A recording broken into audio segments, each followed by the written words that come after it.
You ever watch a stupid movie late at night hoping it's going to get better, don't get better, but you keep watching it anyway?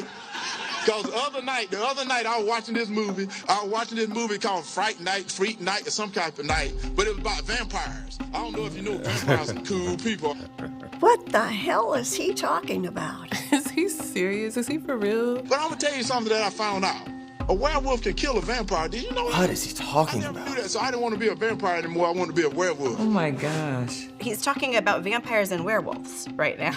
Y'all serious about this, right? Oh, they are serious, all right. Those are real Herschel Walker video clips from the Republican Senate candidate's Georgia campaign speeches. Walker faces a December runoff election with Georgia incumbent Democratic Senator Raphael Warnock, and the Warnock campaign is trying to draw some contrasts. So, the Warnock campaign brought in a bunch of Georgia voters, old and young, black and white, male and female, and the campaign had these voters simply sit down and watch some of Herschel Walker's campaign speeches. The reactions speak volumes. So I've been telling this little story about this bull out in the field. What on earth? And 3 of them are pregnant. There's no substance. There's nothing. So you know you got something going on. It makes me want to laugh, and then it makes me think we're in trouble. But all he cared about is kept his nose against the fence, looking at 3 other cows that then belonged to him. Now all he had to do is eat grass. This video is ridiculous. That's 35 seconds of my life I'll never get back. Why would I want someone like that leading the state of Georgia? And that's the point. Why would you want somebody like that who goes off on bizarre tangents and seems incapable of stringing together coherent thoughts and sentences? Now, an individual may feel that way, but human psychology tends to make most of us keep those sort of feelings to ourselves. We think, oh, maybe it's just me, maybe I'm missing something, I'm just really not going to act or talk much about these feelings that I have. But when you see other people who articulate the same thing, who express the same shock and disgust, it breaks through. It becomes that much easier for us to actually take action on our feelings and say, okay, it's not me, I'm not the one who's crazy, he's the one who's crazy, and I'm going to take action to make sure that we stop him from taking the job as a U.S. Senator. So it moves over to our good air space.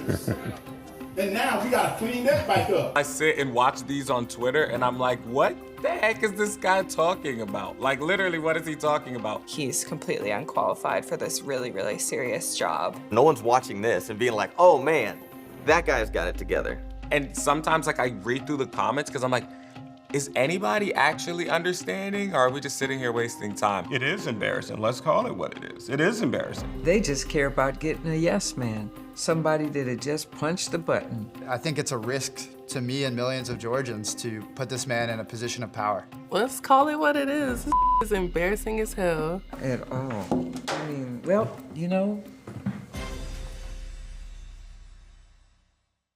Yes, that woman walked out at the end. And did you notice the tagline, the fine print that says, does Herschel Walker really represent you? In the advertising world, this entire sort of effort is known as a third-party validation. The person behind this ad, the Raphael Warnock campaign, he's not even mentioned in all of this. This is simply an effort to try to get people who look like you and me, normal people, who can validate the reaction that there's something odd, there's something stupefying about Herschel Walker's candidacy for the U.S. Senate. Now, elections have consequences, and we already know that Democrats are going to control the Senate chamber because Vice President Harris gets to break any ties. If Warnock beats Walker, it becomes 51-49, and then Democrats would get an extra seat on Senate committees where the breakdown is currently even. And when you have an extra seat, it becomes that much easier to issue subpoenas, to gather information, and to quickly send information and votes out of the committee and send legislation to the Senate floor. So this is a brilliant finish by the Raphael Warnock campaign to focus here at the end on Herschel Walker's fitness or lack of fitness for office, and it's going to make a difference. I'm David Shuster. Thanks for joining us. Tell me your thoughts in the comment section.